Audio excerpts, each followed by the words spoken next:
Ce mois de juillet 2023 a donc été le mois le plus chaud jamais enregistré sur Terre, avec des vagues de chaleur notamment dans plusieurs régions de l'hémisphère nord. Record de température pour les mers et océans aussi. C'est ce que révèle le nouveau rapport Copernicus. Bonjour Kevin Eliès. Ce rapport, ce n'est pas vraiment une surprise, hein. Effectivement, ce n'est pas une surprise, ça confirme en fait une tendance observée depuis plusieurs semaines. Et pour faire ces calculs, l'Institut Copernicus se base sur plusieurs analyses, et notamment celle de l'air en surface. Alors l'air en surface, c'est l'air qu'on respire, l'air de tous les jours, l'air dans la rue. Eh bien cet air évidemment se réchauffe de plus 0,72 degrés par rapport à la période 1991-2020. Ça ne paraît pas grand-chose, mais c'est énorme. Selon l'Institut, c'est même plus 1,5 degrés si on prend la période des mois de juillet entre 1850 et 1900. Et enfin, c'est plus 0,33 degrés par rapport au mois de juillet 2019. Juillet 2019, c'était le précédent mois le plus chaud jamais observé par l'Institut. Alors l'air en surface qui se réchauffe, mais également l'air en surface de la mer qui se réchauffe aussi. C'est une augmentation constante des températures qui continue après une longue période où la température dans les mers était très haute depuis le mois d'avril 2023 dernier. Des records ont même été battus. Le 30 juillet dernier, une température à 20,96 degrés a été enregistrée à la surface des océans. C'est du jamais vu. Et puis c'est en moyenne plus 0,51 degrés par rapport à la période 1991-2020. Alors comment on explique ces records de température, Kevin ? Eh bien, ça, plusieurs causes. En fait, c'est une combinaison de facteurs à écouter les spécialistes. Le premier, la canicule de l'Atlantique Nord, de l'océan Atlantique Nord, qui réchauffe les eaux. On vient d'en parler à l'instant. Il y a aussi le phénomène El Niño. On vous en parle depuis plusieurs mois. Ce sont ces courants marins, qui réchauffent les eaux et qui réchauffent aussi l'air ambiant. Et puis enfin, il y a les activités humaines qui causent le réchauffement climatique. À noter cependant, et c'est important de le noter, c'est que cette hausse des températures, ça ne signe pas une accélération du réchauffement climatique. C'était en fait plus ou moins prévu, mais selon plusieurs spécialistes que nous avons interrogés, ce réchauffement climatique ne fera qu'accélérer et accentuer ces prochaines vagues de chaleur dans les prochaines années. Merci beaucoup Kevin pour ces explications. On va continuer d'en parler justement avec Philippe Sier qui est en direct avec nous. Bonjour, vous êtes climatologue et chercheur au laboratoire des sciences et du climat et de l'environnement. On vient de le voir avec Kevin, on parle de records de chaleur jamais atteints. C'est vrai que ça peut paraître d'abord un peu contre-intuitif au vu de l'été qu'on a eu en France en ce moment avec beaucoup de pluie, du froid, mais ce n'est pas fidèle à ce qui se passe réellement dans le monde en ce moment en fait. Oui, effectivement, en France, notamment dans le nord de la France, il fait plutôt plus frais que la moyenne. Mais c'est vraiment une des seules régions du globe où ça se produit. Dans toutes les autres régions, on a vraiment des vagues de chaleur très importantes, aux États-Unis, dans l'hémisphère sud, partout. Et ce qui fait que le mois de juillet, en fait, a été le mois le plus chaud jamais observé.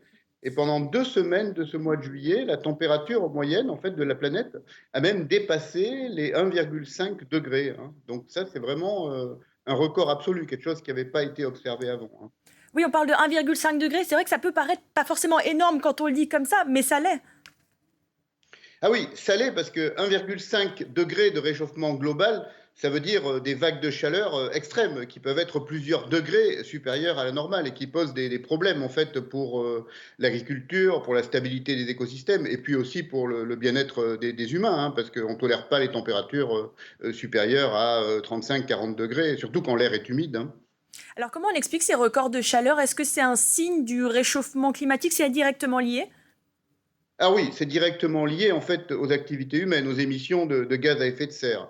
Et c'est probablement amplifié en 2023 par des phénomènes de variabilité du climat. On a ce phénomène El Niño qui conduit à des températures plus chaudes et à un climat en général plus sec dans les zones tropicales. Et en plus de ça, cette année, on a effectivement une anomalie de température très forte, c'est-à-dire qu'on a des températures de la mer qui sont beaucoup plus fortes que la normale et ça n'affaiblit pas sur toute la zone de l'océan Atlantique Nord. Et ça n'a jamais été observé parce qu'en général, l'océan est plus frais, hein, et absorbe de la chaleur. Les températures de l'océan sont plus fraîches. Et là, en fait, elles ont fortement augmenté par rapport à toutes les années précédentes dans toute la région de l'Atlantique Nord. Oui, ça c'est un fait nouveau, si on peut dire. C'est aussi la température de l'eau qui est bien plus chaude.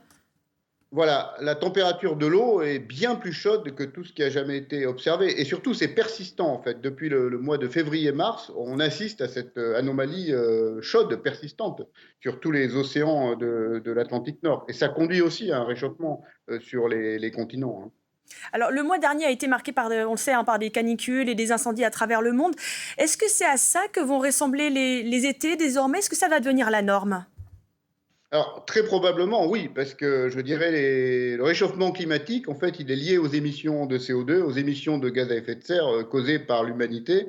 Et comme ces émissions ne diminuent pas, oui, malheureusement, ça risque de devenir la norme, et même ça risque de devenir Encore une pire. Si question. on ne réduit pas les émissions pour stabiliser le climat, je dirais, le pire est possible. C'est pas du tout le maximum qu'on peut expérimenter, hein. Et l'année 2023, de ce que dit le rapport en tout cas, c'est qu'elle n'a pas fini de battre des records. On s'attend aussi à une fin d'année relativement chaude.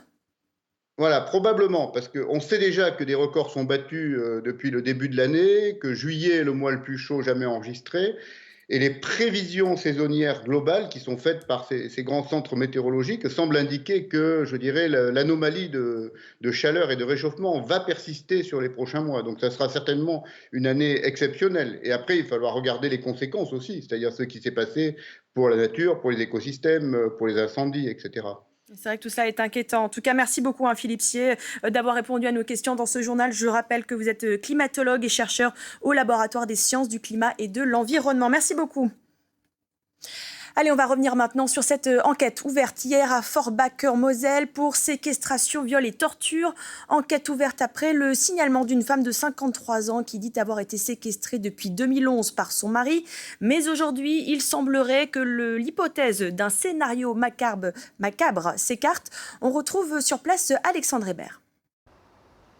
Oui, en garde à vue, le suspect décrit une histoire tout autre. Il dément toute violence envers sa compagne. Il explique aux enquêteurs que la femme souffre d'une maladie grave et qu'il aurait préféré s'occuper d'elle à domicile en automédication en raison de leur situation administrative. Selon nos sources, cette version est jugée crédible par les enquêteurs qui envisagent donc la piste d'un drame social, d'autant plus que pour l'heure, les expertises médico-légales n'ont relevé aucune fracture, aucun signe de déshydratation. Une source proche du dossier affirme d'ailleurs que la femme s'est montrée très confuse pendant ses examens.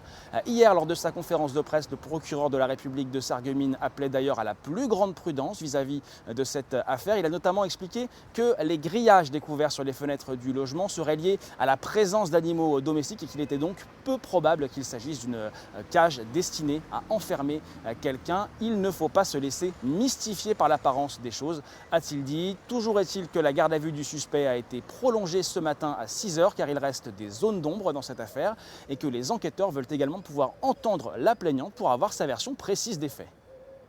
Merci beaucoup Alexandre qui était donc à Metz. À Marseille, maintenant, on a appris ce matin que 5 policiers de l'antenne du RAID ont été placés en garde à vue. Ces gardes à vue interviennent dans le cadre d'une information judiciaire ouverte le 4 juillet suite au décès de Mohamed, 27 ans, durant les émeutes. Une information judiciaire pour coup mortel avec usage ou menace d'une arme. Selon le parquet, la mort pourrait être causée par un choc violent de projectiles au niveau du thorax. Les policiers sont donc actuellement entendus. L'actualité de ce mardi également marquée par cette nouvelle étape dans le bras de fer qui oppose le mouvement écologiste, les soulèvements de la terre et le gouvernement.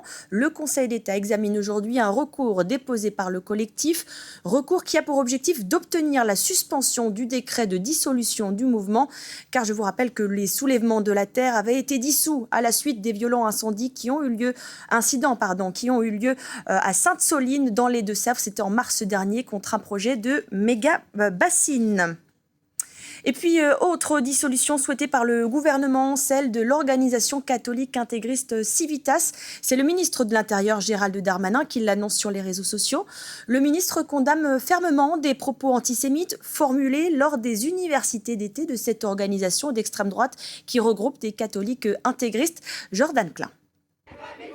Ils se font connaître du grand public en 2012, dans la rue.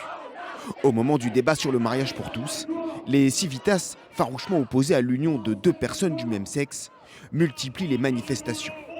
Dans les cortèges, ils dénoncent l'homophobie, comme sur cette pancarte. On ne voit pas pourquoi on déboulonnerait ce qui est le socle de base de notre société pour des marginaux qui ne représentent que 1 ou 2% de la société. Les Civitas, un institut d'extrême droite, nationaliste et catholique intégriste. À sa tête, le royaliste belge Alain Escada, proche de Jean-Marie Le Pen.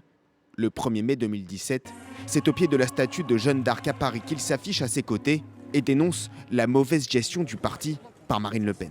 Elle a laissé le parti être phagocytés par des lobbies, que ce soit la franc-maçonnerie, le lobby LGBT, le lobby sioniste. Les Civitas, ce sont aussi des actions très médiatiques comme ici en 2011. Plusieurs de leurs membres tentent d'entraver le bon déroulé de la pièce Golgotha Picnic qu'ils jugent christianophobe. Dieu donne la vie, il donne l'amour, le bonheur. Et je ne laisserai personne l'attaquer ou lui faire du mal. En 2016, le groupuscule devient officiellement un parti politique et il présente 14 candidats aux élections législatives, tous éliminés au premier tour. À la dernière présidentielle, c'est Éric Zemmour qui le rallie. Ce propos, Edwige Diaz, députée du Rassemblement national, était notre invitée ce matin. Elle aussi se dit favorable à une dissolution. Écoutez. Nous, au Rassemblement national, nous sommes très clairs. Dès lors que quelqu'un tient des propos qui relèvent du racisme, de l'antisémitisme ou constitutifs de tout autre délit, cette association, ce groupement n'a pas sa place dans notre République. Donc moi, je vais attendre avec attention les conclusions des services du ministère de l'Intérieur. S'il s'avère que ce groupuscule a en effet tenu des propos qui n'ont pas leur place dans notre République, il faudra en effet la dissoudre. Et dans le reste de l'actualité, si vous êtes parti ou allez partir en vacances ce mois d'août, vous l'avez certainement remarqué, les prix du carburant remontent. Les tarifs dépassent les 2 € le litre dans de nombreuses stations-service. Et la hausse devrait se poursuivre. C'est ce qu'on va voir avec Jordan Klein. Sur le trajet des vacances, le geste fait de plus en plus mal au portefeuille. Sur cette aire d'autoroute, c'est l'heure du plein pour Jean-François Baucher et ses 3 fils. Là, 60, ça fait un peu plus de 75 €, je pense. Oui, c'est un peu augmenté, ça fait un peu mal, mais ça fait partie de la vie. En moyenne, l'essence a pris 11 centimes depuis début juillet, plus 14 centimes pour le gasoil. Alors pour préserver le budget vacances, pas de dépenses superflues. Ils ont leurs jouets, ils ont les affaires de plage, ils ont tout ce qu'il faut pour passer les 2 semaines sans qu'on ait besoin de dépenser trop d'argent. La cause de ces augmentations se trouve en Arabie Saoudite. Le Royaume a décidé de réduire sa production de pétrole, 1 million de barils en moins chaque jour. Mais en même temps, la demande explose avec la reprise économique chinoise, ce qui fait monter les prix. Cette augmentation du prix, c'est effectivement leur objectif. C'est un objectif de couverture des coûts de production, mais aussi de rentabilité d'un secteur qui reste majoritaire dans leur économie. Résultat, la valeur du baril flambe, 85 $ aujourd'hui. L'Arabie Saoudite a d'ores et déjà annoncé qu'elle baissera plus drastiquement sa production en 2024 pour faire encore plus grimper les prix. Et sur le front de la guerre en Ukraine maintenant, au moins 7 personnes ont été tuées hier soir par une frappe russe dans l'est du pays. C'est un immeuble résidentiel qui a été visé dans la ville de Pokrovsk. D'après le ministre de l'Intérieur ukrainien, la Russie a frappé à 2 reprises.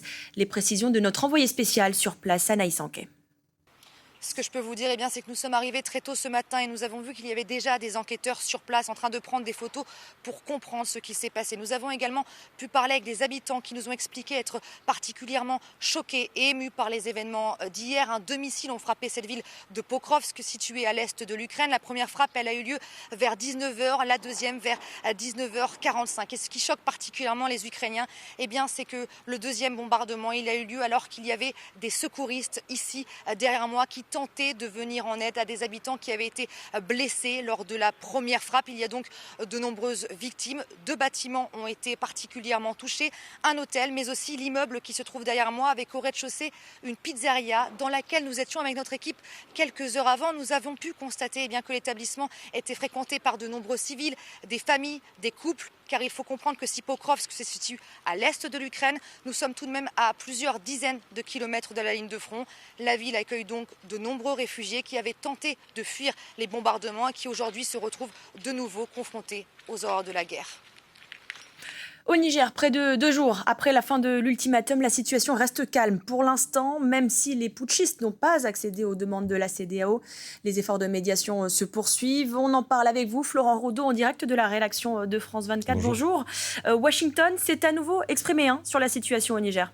Absolument. Et si les États-Unis suivent de près ce qu'il se passe justement au Niger, c'est qu'ils ont, 1, peur de l'ombre russe, et 2, qu'ils ont aussi massivement investi dans le pays ces dernières années. On parle là de centaines de millions de dollars. Les Américains qui, pour rappel, possèdent 2 grandes bases militaires au Niger, dont celle d'Agadez, on en parle souvent sur France 24, tout simplement leur plus importante sur le continent africain. Washington, vous l'avez dit, qui a donc tenté de prendre les choses en main en envoyant ces dernières heures une haute responsable diplomatique sur place à Niamey. Visite qu'on peut qualifier d'infructueuse, car si Victoria Nuland, c'est son nom, elle a pu s'entretenir avec des représentants des auteurs du coup d'État. Elle n'a en revanche pas pu s'entretenir avec le chef des putschistes, ni avec Mohamed Bazoum, le président nigérien renversé, et d'ailleurs toujours séquestré à ce jour. La diplomatie américaine qui reconnaît, je cite, des discussions difficiles. Les militaires n'ont pas pris en considération les suggestions de Washington. Voilà pour la citation. Toujours pas de début de solution diplomatique négociée. Donc vous l'avez compris, ce qui reste à ce jour la stratégie toujours privilégiée par la Maison Blanche. Des propos tenus, vous le rappeliez à juste titre, à un peu plus de 48 heures désormais de ce sommet d'Abuja au Nigeria, sommet où les leaders ouest-africains pourraient décider d'intervenir militairement. Alors rien n'est moins sûr à ce stade. Même après l'expiration de leur ultimatum, c'était hier soir, c'est ce que nous indique notre correspondant Serge Daniel. Ce qui est certain, en revanche, c'est que plusieurs pays comme le Sénégal et la Côte d'Ivoire se sont déjà dit prêts à participer à cette intervention. Quelle forme pourrait-elle prendre? Début de réponse, a priori, à partir de jeudi, au Nigeria. Merci beaucoup Florent, vous étiez en direct de la rédaction de France 24. En football, plus que quelques heures avant le match attendu entre les Bleus et le Maroc qui vont s'affronter en 8e de finale de la Coupe du Monde. La rencontre va se jouer à Adélaïde en Australie. C'est la vraie compétition qui débute selon le sélectionneur Hervé Renard. Alors les joueuses sont-elles prêtes? C'est ce que l'on va voir avec Jordan Klein. Ambiance décontractée pour ce dernier entraînement avant les matchs couperets. Aujourd'hui, place à une rencontre à la saveur particulière face à des Marocaines bien connues des Françaises. Il y a beaucoup de joueuses qui soit ont évolué en France, soit même dans les équipes de France jeunes, donc qui a aussi une histoire avec la France. Elles nous connaissent bien. France-Maroc, un destin lié jusqu'au banc de touche. Hervé Renard a entraîné l'équipe masculine du Maroc pendant 3 ans. Face à lui, Reynald Pedros, un autre Français, encadre lui les Marocaines depuis 2020. En éliminant l'Allemagne, les Lionnes de l'Atlas ont créé la grande surprise de ce mondial et en conférence de presse, les 2 sélectionneurs se défient déjà. C'est un match particulier parce que je suis français et puis que mon staff est français, mais mon cœur est marocain. J'aurais absolument aucun scrupule ni aucun remords à battre l'équipe de France. J'ai de merveilleux souvenirs de mon passage au Maroc. Je garde beaucoup d'amis. Et même quand on fait un petit match entre amis, le match, il faut le gagner. Rendez-vous à 13h. Les Françaises ont les faveurs des pronostiqueurs, mais dans cette Coupe du Monde, de nombreuses favorites ont déjà été éliminées. Voilà, match à 13h, heure française. Aller-retour en France et plus précisément au Mont-Saint-Michel où il y a toujours beaucoup de monde l'été, trop de monde même pour les locaux. Alors pour tenter de réguler les flux, une expérimentation va être lancée cette semaine pour que les touristes ne soient pas tous sur le site aux heures d'affluence. Les explications de ce projet test avec Joe Sakal. Un lieu unique, le plus visité en France après la capitale parisienne. Le Mont-Saint-Michel et ses paysages entre terre et mer attirent 3 millions de visiteurs chaque année, dont 1 million, rien que l'été. Alors pour éviter cette surfréquentation, le site souhaite inciter ses touristes à venir en heure creuse. Nous constatons depuis longtemps que les pics de fréquentation se concentrent beaucoup sur la tranche 11h, 15h. Donc l'objectif, c'est de canaliser un peu du flux quotidien sur les ailes de journée. À partir de samedi, les parkings seront donc gratuits le soir, hors période estivale. L'été, les prix seront adaptés. En réservant en amont votre place, vous aurez la garantie de ne payer que le prix unique de 17 €, même si vous restez 6 heures, même si vous restez toute la journée de 8h à 20h. Cette expérimentation durera 15 jours avant de sans doute être renouvelée en 2024 pour éviter d'engorger le village et préserver l'authenticité de cet îlot normand. Et du monde, il y en a aussi sur les routes et plus particulièrement en caravane ou en camping-car. Une forme de tourisme nomade qui revient à la mode depuis un petit moment maintenant.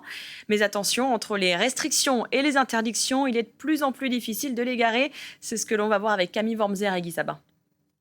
En période estivale, ils sont des dizaines alignés en bord de mer. Des camping-caristes heureux de se réveiller dans un décor de carte postale. Ces vacanciers sont devenus le cauchemar de Rémi Villiers-Moriamé et des riverains de la plage du Palu dans les Côtes-d'Armor. Ils dénoncent un stationnement illégal, contraire à la loi littorale.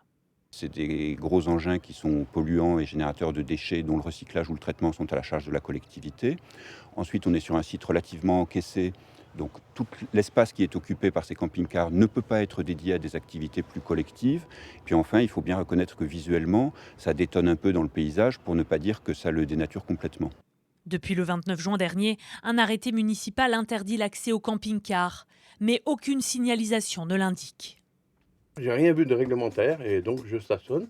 Ça fait à peu près une vingtaine d'années que nous venons ici.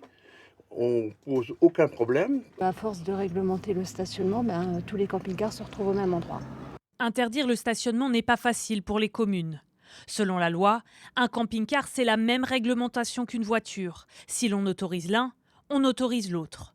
Mais certaines exceptions permettent de cibler ces véhicules. S'ils sortent les tables de camping, laissent leurs déchets sur place et que le site est protégé, les mairies peuvent prendre des arrêtés. À Saint-Malo, les véhicules de loisirs ne sont plus les bienvenus dans la vieille ville depuis des années. Sur ce parking, interdiction de stationner la nuit. La police municipale effectue des rondes. Depuis un mois, 40 camping-caristes verbalisés. Notre souci, particulièrement sur le bord de mer, est de préserver l'aspect qualitatif de ce bord de mer et de veiller au respect de la tranquillité des lieux et de l'hygiène. Alors parfois, la dernière solution de repli, voilà, on se trouve dans le terrain, qui est vraiment l'aire de camping-car. C'est de stationner sur un terrain privé. 15 € par jour, eau et électricité comprises. Bernard Ferron loue 7 hectares de terrain par passion pour ce mode de voyage. En tant que camping-cariste, j'aurais bien voulu qu'on me propose des terrains comme ça. Parce que je suis allé dans des trucs, à voyager, des trous. Alors que plus de 500 000 camping-cars sont en circulation en France, seules 2500 communes sont équipées d'aires de service pour ces véhicules. Et voilà pour l'essentiel de l'actualité. Restez avec nous dans un instant. L'information continue sur France Info. À tout de suite.